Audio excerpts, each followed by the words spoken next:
हमारे YouTube channel perfection pharmacy पर दवाइयों की सामान्य जानकारी के लिए वीडियो अपलोड किए जाते हैं। किसी भी वीडियो में खुद से दवा लेने के लिए सलाह नहीं दी जाती है। किसी भी प्रकार की दवा खाने या लेने से पहले आप डॉक्टर से सलाह अवश्य लें। यदि कोई भी किसी वीडियो को देखकर दवा लेता है तो वह स्वयं ही किसी प्रकार के नुकसान का जिम्मेदार होगा।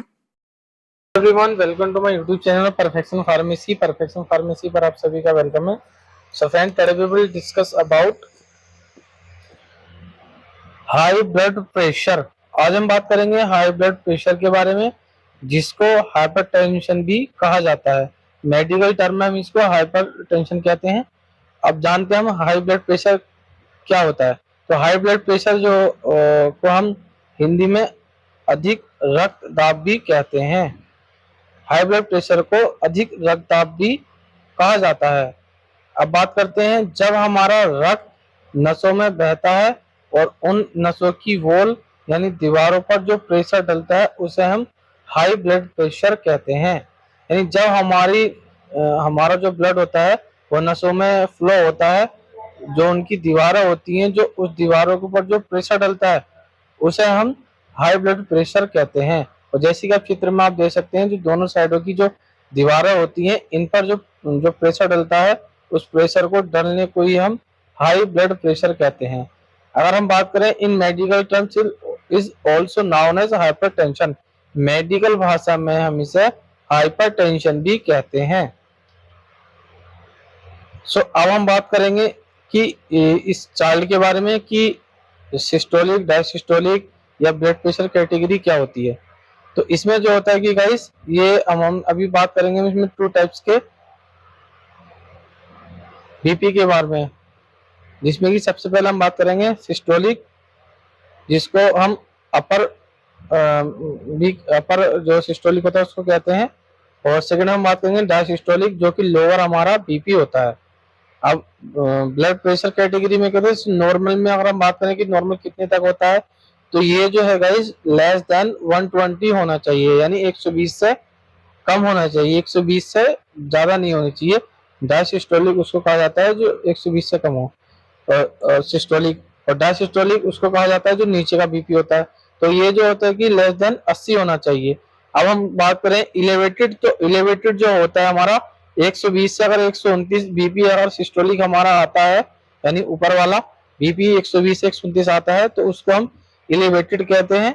और जो कि अभी हमने आपको बताया था कि नॉर्मल जो होता है ये 120 तक नॉर्मल रहता है।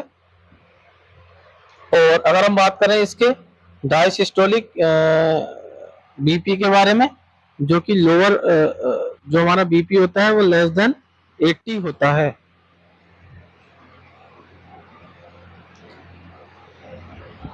अब हम बात करेंगे इसमें high blood pressure hypertension stage 1। जो इसकी हाई ब्लड प्रेशर की हाइपरटेंशन की जो स्टेज बन होती है उसके अंदर क्या है 130 से 139 तक ही आप सिस्टोलिक नाप सकते हैं। यानी अगर 130 से 139 अगर आता है तो आप मान लीजिए कि हाइपरटेंशन में जा रहा है।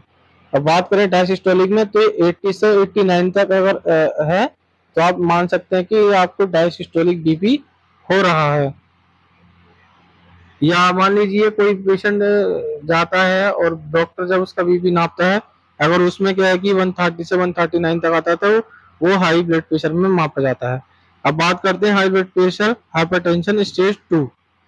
अगर स्टेज 2 में क्या है 140 और उससे हायर अगर आता है तो आप डायसिस्टोलिक उसको माप सकते हैं, यानी डायसिस्टोलिक में आता है। और अगर हाँ डायसिस्टोलिक में जो है 19 और अगर 90 से अगर हायर आता है तो आप उसको डायसिस्टोलिक में भी नाप सकते हैं। लेकिन क्या है गाइस, सिस्टोलिक जो होता है आपकी 140 ही, यानी 140 से अगर अधिक आता है तो मान लीजिए कि आपको सिस्टोलिक बीपी बढ़ रहा है।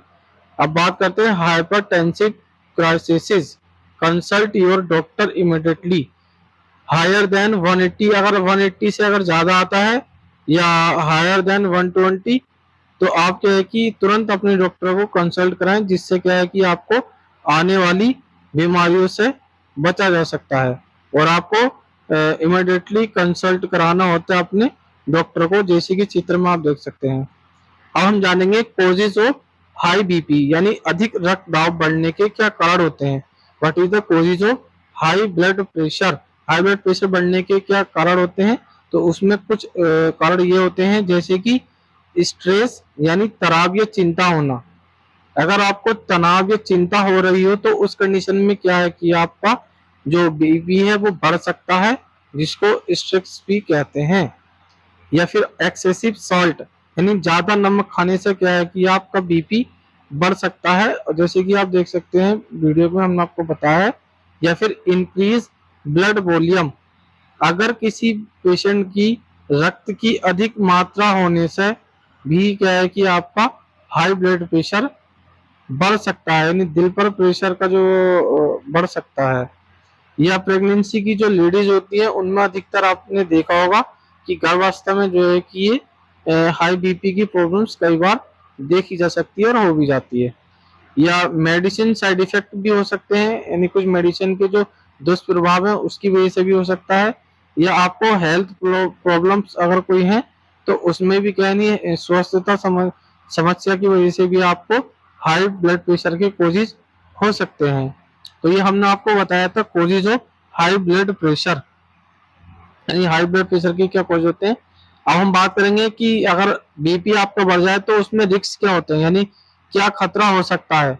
तो सबसे पहले जो होता है कि अगर बीपी बढ़ता है तो आप मान लीजिए कि जैसे कि हार्ट फेलियर हो सकता है, यानी हार्ट का फेल हो जाना, हार्ट अटैक होना यानी दिल का दौरा पड़ना, विजन प्रॉब्लम यानी दिखने में दिक्कत, यानी विजन ब्लर हो जाए, विजन ब्लर भी हो सकता है।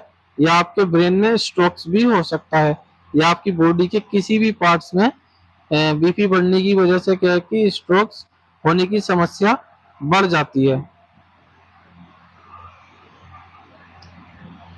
अब बात करते हैं हम इसके ट्रीटमेंट की। तो इसमें क्या है कि आप एमलोडिपिन के नाम से जो नॉर्मल डोसेज होती है 2.5 mg ओडी दिन में 2 बार देनी होती है।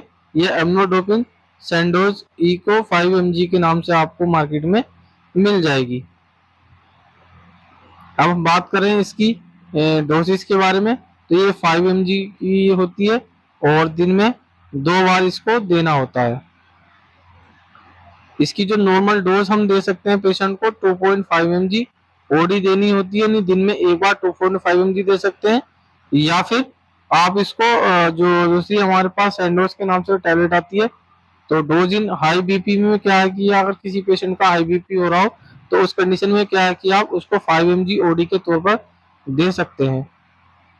या सेकंड मेडिसिन हमारे पास आती है लिंसोप्रिल 10 mg में, जो कि इसकी नॉर्मल डोज जो होती है वो 5 mg ओडी देनी होती है, यानी दिन में 1 बार देनी होती है।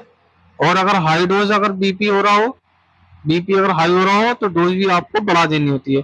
तो आपको 10 mg ओडी यानी दिन में 1 बार 10 mg की लिंसोप्रिल टैबलेट दे सकते हैं। या फिर टेलमिकाइन 40 के नाम से आपको मैनकाइंड कंपनी की मिल जाएगी, जो कि आप देख सकते हैं, हमने अभी टिक ला के बताया कि मैनकाइंड की टेलमिकाइन 40 के नाम से मार्केट में आपको मिल जाएगी। अब बात करते हैं इसके डोसेस की, तो आप इसको 40 mg ओडी दे सकते हैं, यानी दिन में 1 बार 40 mg टैबलेट दी जा सकती है। या फिर हाई डोज में अगर आपको लेनी हो तो टेलमेसार्टिन ले सकते हैं, जो कि 80 mg दिन में 1 बार आपको देनी होती है।